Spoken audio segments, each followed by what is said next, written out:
Hello, and welcome to the Snickerdoodle Knits YouTube channel. I am Jessica, the knitter and designer behind Snickerdoodle Knits. What if we were to combine knit stitches and purl stitches into the same fabric?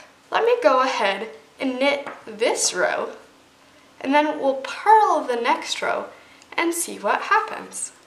So let's knit this row, and let's purl this row.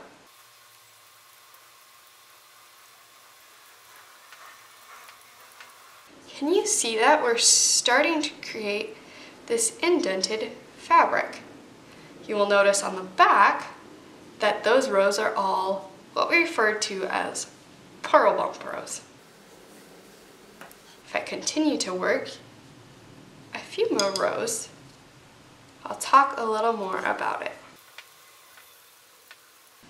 There we go. I've completed a knit row, and then a purl row, and then a knit row, and then a purl row. When we create this pattern, we are creating what is called stockinette. Stockinette creates this flat fabric that we typically think of as knit fabric. This can create a very uniform look within a pattern, and it can become the background for some more interesting things to happen in front of it. So it's that simple. When you're working stockinette flat, you will knit one row, purl the next row, knit one row, purl the next row, and so on.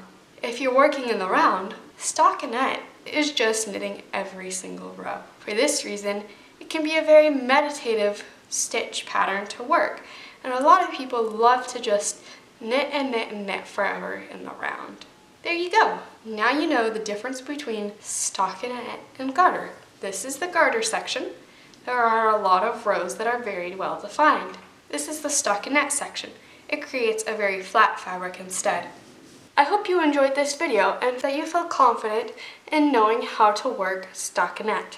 If you continue to have questions, go ahead and replay this video at a slower speed or leave your questions in the comments below. I hope you found this tutorial simple and easy to follow. If you liked the video, please give us a thumbs up, subscribe to our channel, and if you're interested in notifications, hit the notification bell. I hope you enjoyed this video, and I look forward to seeing you around. Happy knitting!